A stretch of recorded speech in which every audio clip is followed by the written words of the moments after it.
ان کے رفع درجات کا بہترین ذریعہ ہے۔ ایک آدمی وطن چھوڑ کر کئی سو میل کے فاصلے پر چلا جائے، اپنوں سے دور چلا جائے، لیکن دین کی نسبت پر ہر طرح کی قربانی پیش کرنے کے لیے ہمہ وقت تیار رہے، تو اللہ تعالیٰ وطن سے بے وطن ہونے کے باوجود، اعزاء سے دور ہونے کے باوجود اسے ہر طرح کی عزتیں عطا فرماتے ہیں، اس کی تمام تر جائز مرادیں پوری فرماتے ہیں، اور وہ دنیا سے جب چلا بھی جاتا ہے تو مدت ہائے دراز تک اس کا نام بھی باقی رہتا ہے، اس کا کام اور مشن بھی باقی رہتا ہے۔ اور سب سے بڑی بات یہ ہے کہ قبر میں جانے کے بعد بھی ثواب کا سلسلہ، ایصال ثواب کا سلسلہ برابر پہنچتا رہتا ہے، جس کے نتیجے میں قبر کی راحتیں حاصل ہوتی ہے، درجات میں اضافہ ہوتا ہے، درجات بلند ہوتے ہیں۔ اگر ہم بھی یہ چاہیں کہ دنیا امن کے ساتھ، سکون کے ساتھ گزرے، ہر طرح کی جائز مرادیں پوری ہوں، اور آخرت کی زندگی جو اصل زندگی ہے وہاں کی کامیابی عطا ہو، تو پھر ہمیں بھی اپنے ہی علاقے کے ان مخلص بزرگوں کی طرح دین کی خدمت کو اپنا شیوا اور اپنا مشن بنانا ہوگا، اور اس کی نسبت پر دور قریب کے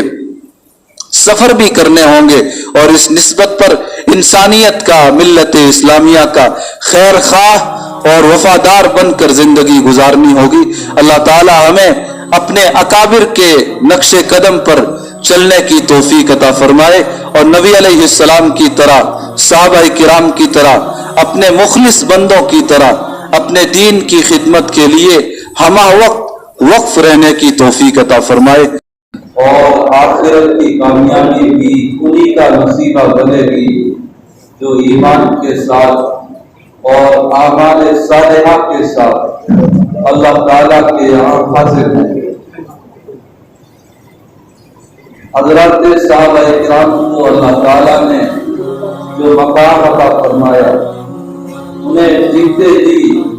رضی اللہ عنہم ورضوا عنہ کا پروانہ عطا کیا، مژدہ سنایا۔ قرآن میں اپنی رضا کا اعلان فرمایا گیا حضرات صحابہ کرام سے متعلق۔ یہ مقام جو انہیں ملا، یہ بلندی جو انہیں عطا ہوئی، تو اس کے پیچھے بھی اصل وجہ یہی تھی کہ ایمان کے وہ بڑے مضبوط تھے، اعمال کے وہ بڑے پختہ تھے، نبی صلی اللہ علیہ وسلم کی سنتوں کے وہ عاشق ذات تھے۔ انہوں نے سارے مسائل، ساری مشکلات، ساری دقتیں برداشت کر لی، لیکن اللہ تعالیٰ نے جس نعمت اسلام سے سرفراز فرمایا تھا، جس نبی کی صحبت سے انہیں نوازا تھا، وہ اللہ کے دین کے اور اللہ کے پیغمبر کے قرآن کریم کے وفادار بن کر جیے، تو اللہ تعالیٰ نے انہیں وہ مقام بخشا جو قیامت تک آنے والی انسانیت کے لیے ایک آئیڈیل اور نمونے کا درجہ رکھتا ہے، اور اللہ تعالیٰ نے باقاعدہ ان کے ایمان کو نمونے کے طور پر پیش کیا ہے، اور یہ فرمایا ہے کہ جیسا ایمان صحابہ کا تھا ویسا ایمان لاؤ تو تمہارا ایمان قابل قبول ہوگا۔ حضرات صحابہ کرام کی ایک جماعت سے متعلق روایات میں آتا ہے کہ وہ اللہ کے دین کی نسبت پر ایک دفعہ سفر میں تھے، رات کا وقت ہوا تو وہ ایک ایسے جنگل میں تھے جہاں شیر چیتے وغیرہ درندوں کی کثرت تھی، درندوں کی کثرت اور زیادتی کے لحاظ سے وہ جنگل مشہور تھا، اور یہ چلتے چلتے عین رات کے وقت وہاں پہنچے۔ اب حضرات صحابہ کرام کو وہاں آرام فرمانا تھا، اور دوسری دفعہ صورت حال یہ تھی کہ چاروں طرف سے خطرہ ہی خطرہ تھا، نہ جانے نیند کی حالت میں کون سا جانور آ جائے اور حملہ آور ہو جائے۔ تو تاریخ کی کتابوں میں لکھتا ہے کہ اس موقع پر حضرات صحابہ کرام نے ایک آواز بلند کی، وہ آواز یہ تھی کہ اس